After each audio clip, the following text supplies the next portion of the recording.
Compartir pantalla también. Oh, pero aquí está. Bien, entonces comenzamos a grabar.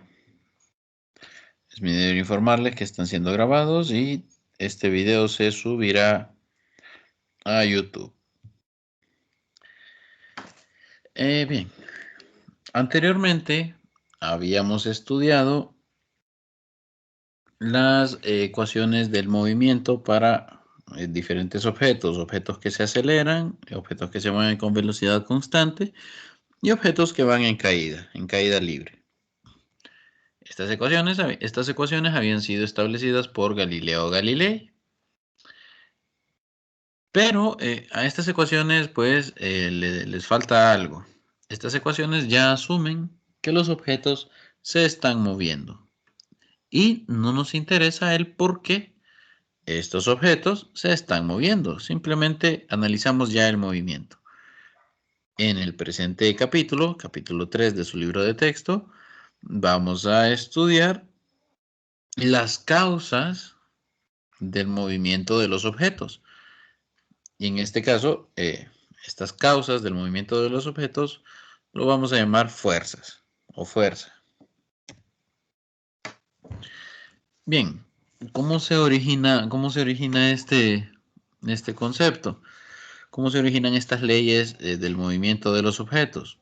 Bueno, se las debemos a Sir Isaac Newton, quien a finales de los 1600 las establece para resolver un problema en específico. Resulta que la sociedad científica de Inglaterra, pues estaba tratando de determinar por qué ciertos fenómenos astronómicos, en este caso un cometa, se producía cada cierto tiempo, cada tantos años. Hasta el momento no había nadie que pudiera dar una explicación de por qué ese cometa aparecía de forma periódica. Entonces, Edmund Halley le encargó pues a la sociedad científica de la época resolver dicho problema. A tratar de resolver este problema entraron Robert Hooke, que ya era un científico destacado, y entró Isaac Newton, siendo este último quien logra resolver dicho problema. Y en el camino inventa el cálculo y establece las leyes de Newton del movimiento. O las leyes del movimiento, pues, de los objetos. Al cometa se le bautizó con el nombre de cometa Halley. Y a Newton, junto con un matemático alemán de apellido Leibniz, se les reconoce como los padres del cálculo. Y a Newton, pues, nosotros le debemos mucho, dado que a partir de las leyes de Newton, la física comienza a desarrollarse. La física comienza a desarrollarse tal como la conocemos. Esto fue hasta, claro, a los 1900, donde aparece Albert Einstein, que viene a revolucionar todo. Bien, entonces nosotros vamos a estudiar a Newton. Recuerden, estamos hablando de finales de los 1600, o sea, ya son casi 400 años. Y bien, vamos a comenzar entonces. La palabra fuerza, pues todos la hemos utilizado en nuestro lenguaje diario.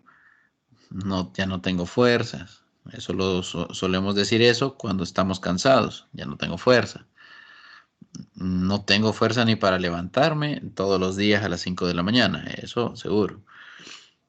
Entonces, la fuerza en el lenguaje cotidiano puede ser un tirón o un empujón también. Pero lo vamos a definir de una manera más adecuada. Es una interacción que ocurre entre dos cuerpos o entre un cuerpo y su entorno. ¿Sí? Es una interacción entre dos cuerpos o entre un cuerpo y su entorno. La fuerza es una cantidad vectorial, por lo tanto tiene magnitud y dirección. La unidad de la fuerza es el newton. en honor a Isaac Newton. Y se define como un newton es igual a 1 kilogramo metro sobre segundo cuadrado. Noten aquí que la fuerza, cuando definimos una unidad nueva, en este caso el newton, lo hacemos utilizando las unidades fundamentales del sistema internacional. Es decir, recuerden que en el sistema internacional las unidades fundamentales son el kilogramo, el metro y el segundo. Entonces el newton está formado por estas tres unidades: kilogramo, metro sobre segundo al cuadrado. Bien, entonces la fuerza es un vector, no olvidemos eso. Y recuerden que un vector tiene tiene dos formas de escribirse, como magnitud ángulo o componente X y componente Y, en su forma de componentes. Dado que la fuerza es un vector, la dirección del movimiento dependerá de la dirección de la fuerza. Pero, como es posible que sobre un mismo objeto actúen varias fuerzas, entonces aquí la dirección del movimiento del cuerpo será la dirección de la fuerza neta. ¿Qué es la fuerza neta? La suma vectorial de todas las fuerzas.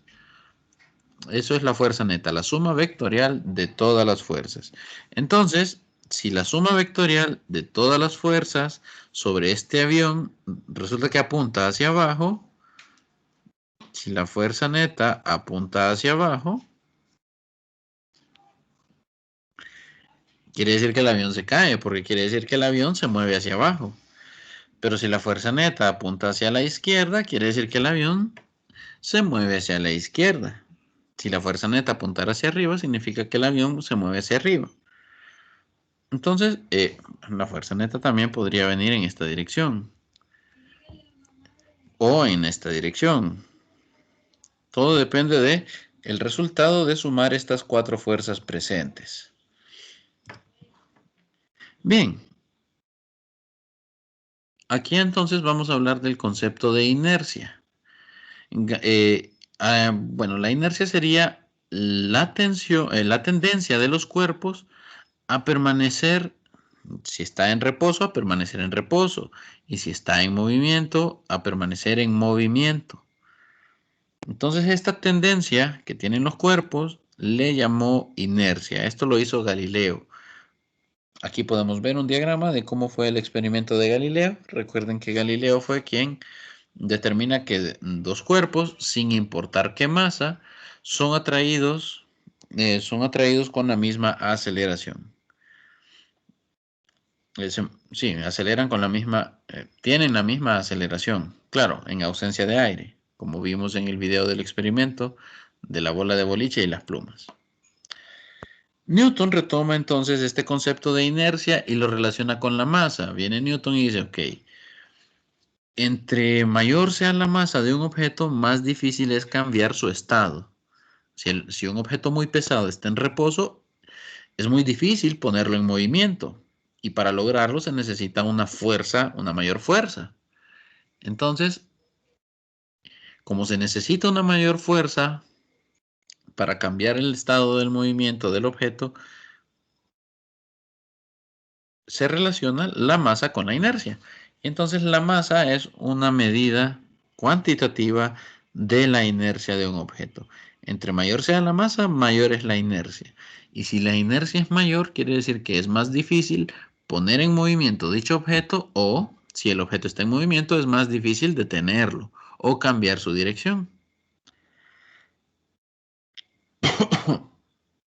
Y entonces aquí establecemos el enunciado de la primera ley de Newton. Aquí dice, en ausencia de la aplicación de una fuerza no equilibrada, ¿qué quiere decir esto? Que la fuerza neta sea igual a cero, es decir, que todas las fuerzas que estén actuando sobre el objeto estén equilibradas. Si ocurre eso, quiere decir que un objeto en reposo se mantiene en reposo. Pero si todas las fuerzas están equilibradas, también quiere decir que el objeto es posible, es posible que el objeto se mueva con velocidad constante, es decir, con aceleración igual a 0.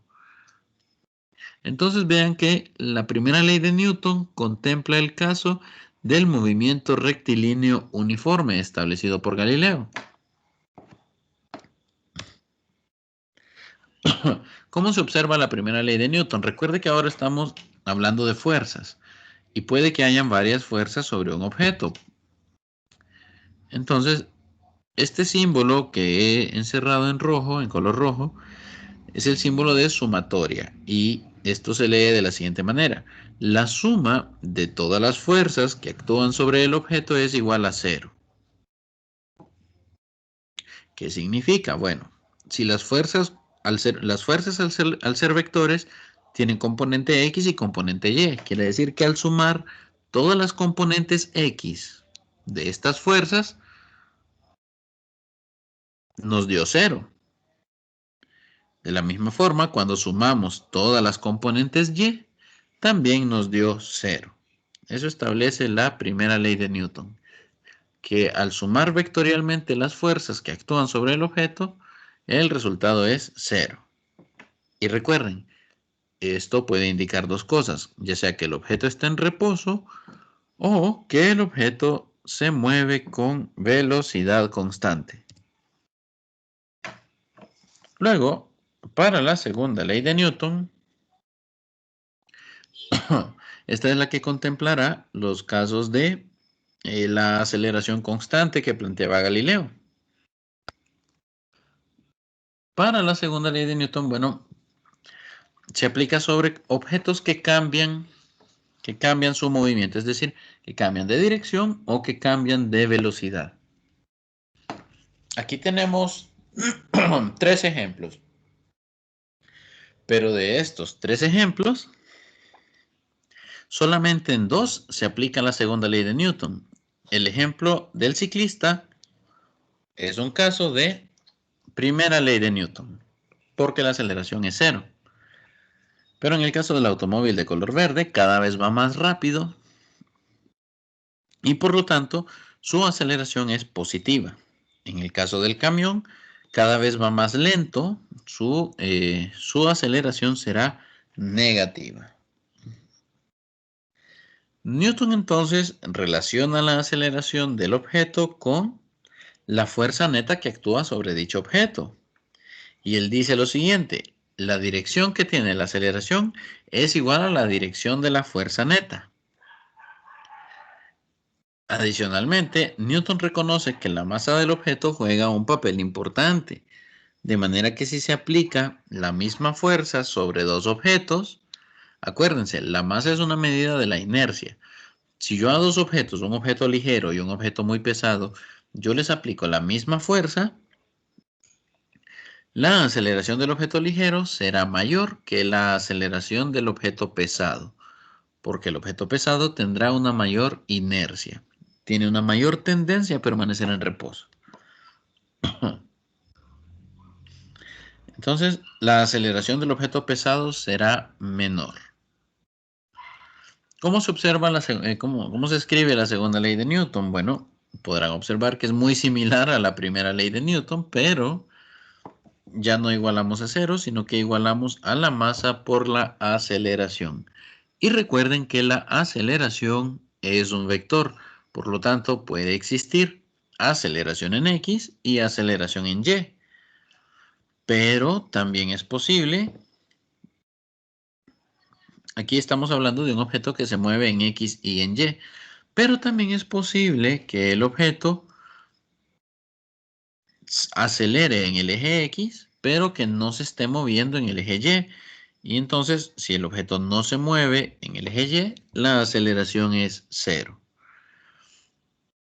La aceleración es 0. Entonces, es posible que para el movimiento en el eje X usted aplique segunda ley de Newton y al mismo tiempo que para el eje Y usted aplique primera ley de Newton. Es perfectamente posible si el objeto se está moviendo nada más en una sola dimensión. Bien, entonces esta sería la segunda ley de Newton. Recuerden, se lee que la suma de todas las fuerzas que actúan sobre el objeto es igual a la masa por la aceleración. Y lo separamos en X y Y para hacerlo más fácil. Bien, vamos entonces a la tercera ley de Newton. A la tercera ley de Newton quizás sea la más popular. Siempre hay personas que hacen videos y bueno, dicen que a una acción corresponde una reacción y lo relacionan con la tercera ley de Newton. En algunos casos, pues lo abordan de manera correcta, en otros no. Y bueno, la tercera ley de Newton establece lo siguiente. Si usted aplica una fuerza sobre un objeto, ¿ok? Este objeto va a aplicar la misma fuerza sobre usted, con la diferencia que va a ir en dirección opuesta. Es decir, si usted aplica 100 newtons sobre una pared, la pared también aplica sobre usted 100 newtons. Y la única diferencia es que van en direcciones opuestas. Aquí yo les planteo a ustedes que hagan un experimento. Vamos a tomarnos un minuto. Vamos a tomarnos un minuto. Bien, ¿qué voy a necesitar que hagan ustedes? Voy a necesitar que golpeen, si la pared es de concreto o de ladrillo, que por favor golpeen la pared. Si no, golpeen el suelo.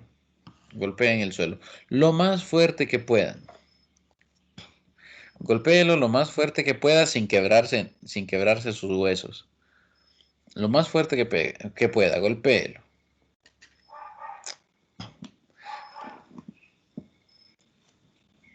No creo que todos lo hagan, pero estoy seguro que alguna parte de ustedes sí tendrá curiosidad y lo va a querer hacer. Entonces, golpee el suelo o una pared. Bien, pudieron ocurrir dos cosas, quizá tres. La primera es que usted no golpeó la pared o no golpeó el suelo con todas sus fuerzas porque sabe que le va a doler. Si ese es su caso, usted ya conocía la tercera ley de Newton. Si usted golpeó la pared o golpeó el suelo con toda su fuerza y le dolió, usted acaba de descubrir la tercera ley de Newton. Resulta que cuando usted golpea la pared, usted aplica una fuerza sobre la pared. Pero la tercera ley de Newton dice, ok, si usted le aplicó esta fuerza a la pared también le aplica esa misma fuerza a usted. Pero claro, en dirección opuesta. Entonces su puño recibe la misma fuerza que aplica. La pared no tiene un sistema nervioso que alerte sobre el dolor, no tiene cerebro tampoco. La pared no siente dolor, usted sí. Usted sí. ¿Y por qué sintió dolor? Bueno, gracias a la tercera ley de Newton, usted acaba de sentir dolor. Y como les digo, si usted no golpeó la pared porque sabía que le iba a doler, usted ya conocía la tercera ley de Newton. Solo que quizá nadie le había dicho que es la tercera ley de Newton. Entonces aquí podemos ver una pareja acción-reacción. Si usted empuja la pared, que sería la acción, usted está empujando una pared o se está sosteniendo sobre una pared. Esa sería la acción. Entonces la reacción es que la pared aplique esa misma fuerza sobre usted, pero en dirección opuesta, como lo podemos ver aquí en la flecha de color verde.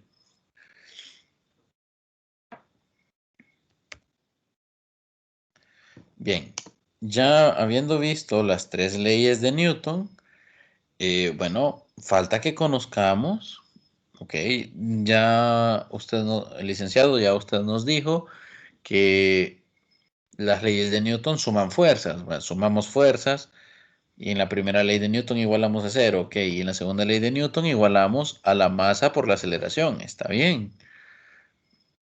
Pero si usted a mí me pone un ejercicio ahora, yo no sé cuáles son las fuerzas que hay que usar. Ahí dice que sume las fuerzas, pero no sé cuáles son. Bueno, vamos a conocer cuáles son las fuerzas con las que vamos a trabajar. En la naturaleza hay 4 fuerzas fundamentales: la fuerza gravitacional, la fuerza electromagnética, la fuerza nuclear débil y la fuerza nuclear fuerte. Entonces, de esas 4 fuerzas fundamentales, vamos a trabajar con la gravitatoria únicamente. De ahí vamos a trabajar con estas otras fuerzas. La fuerza normal.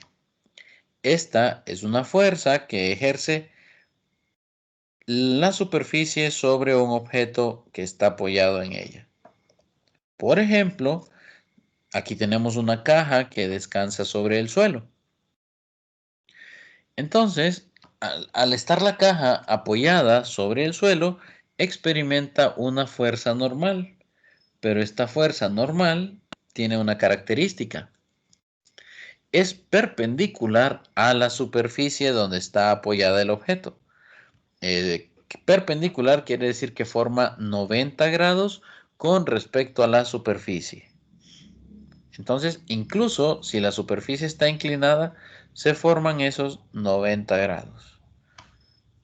Noten que si la superficie estuviera más inclinada todavía,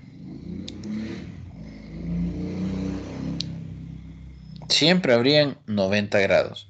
Y si la superficie fuera vertical y la caja estuviera de esta manera, la normal sería horizontal, siempre perpendicular a la superficie, siempre formando 90 grados con respecto a la superficie. Entonces, para que exista fuerza normal es necesario que el objeto se encuentre sobre una superficie. Si el objeto está colgado en el aire, ahí no hay fuerza normal. Tiene que estar obligatoriamente apoyado en una superficie. Tenemos la tensión. La tensión aparece cuando usted tira de una cuerda, una cadena o la correa de su cartera o de su mochila. Cuando hay un objeto, por ejemplo, un candelabro, una lámpara de techo, maceteras colgantes que usan cadenas para sostenerse en el aire, en ese caso, de esos objetos no hay fuerza normal, pero sí hay una tensión. Sí hay una tensión. Es la fuerza de tirón que ejerce una cuerda o correa sobre un objeto que se encuentra atado a esta.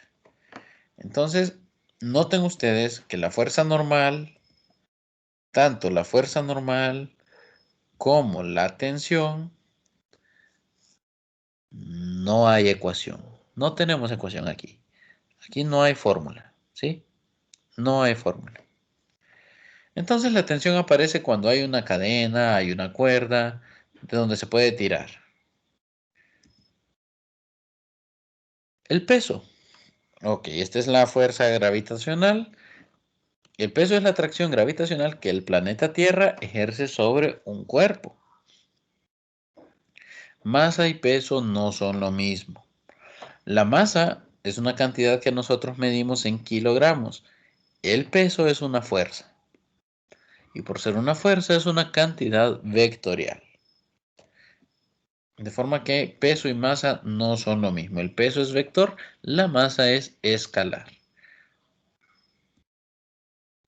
Bien, para el peso sí tenemos ecuación, esa es la buena noticia. La magnitud del peso se puede calcular de la siguiente manera. El peso representado con la letra W es igual a la masa multiplicado por la aceleración gravitacional.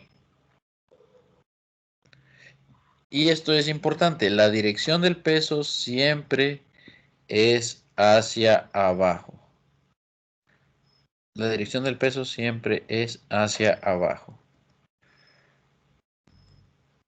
Entonces, para el peso sí tenemos ecuación. Fricción. Esta es una de las fuerzas más importantes, dado que si no existiera fricción, no podríamos vivir en el mundo tal como lo hacemos ahora. Hay dos tipos de fricciones, pero comparten una característica común. Se oponen al movimiento del objeto. Si el objeto se quiere mover a la derecha, la fricción apunta a la izquierda. Si el objeto quiere moverse a la izquierda, la fricción apunta hacia la derecha. De manera que la fricción siempre tratará de impedir el movimiento del objeto. Pero si no pudo, si el objeto ya se está moviendo, entonces va a reducir la velocidad, va a tratar de reducir la velocidad. Y esto ocurre, por ejemplo, con los automóviles. Coloque su automóvil en neutral y déjelo ir. Va a observar que llega un punto donde el automóvil se va a detener. Y esto es por la presencia de la fricción, asumiendo que no se detiene por un choque. Esto es por la fricción que hay entre el suelo y las llantas. Pero es importante que exista esta fricción entre el suelo y las llantas porque si no existiera esa fricción, los carros patinarían. Justamente cuando un automóvil se estanca o queda estancado en el lodo, es por falta de fricción. Falta de fricción. Bien, note que la dirección de la fricción es opuesta a la dirección en la que el objeto se mueve.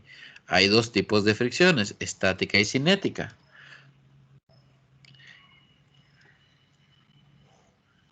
Entonces, para distinguir en qué situaciones se utiliza la fricción estática o la cinética, debe leer el problema y preguntarse si el objeto se mueve.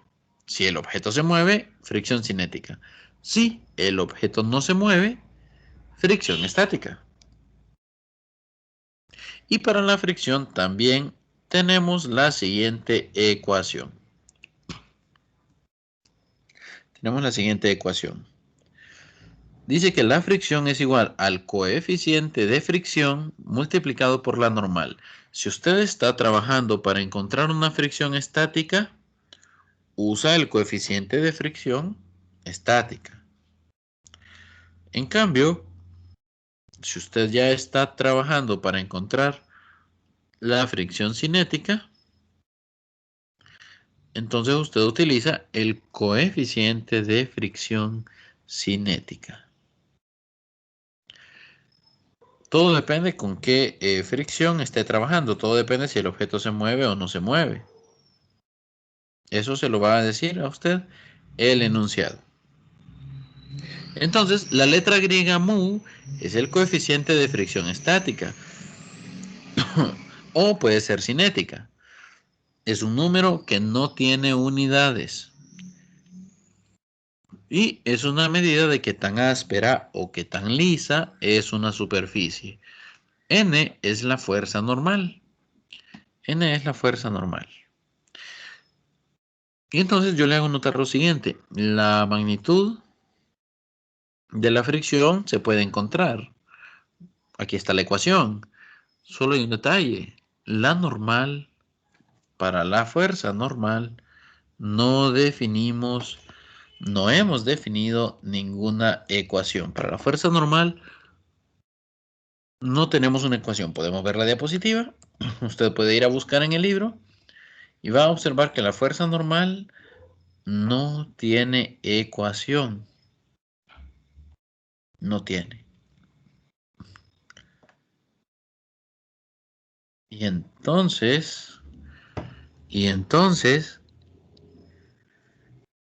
¿cómo encuentro la magnitud de la fricción si yo no conozco cuánto vale la normal? Y ese no es un dato que los ejercicios den.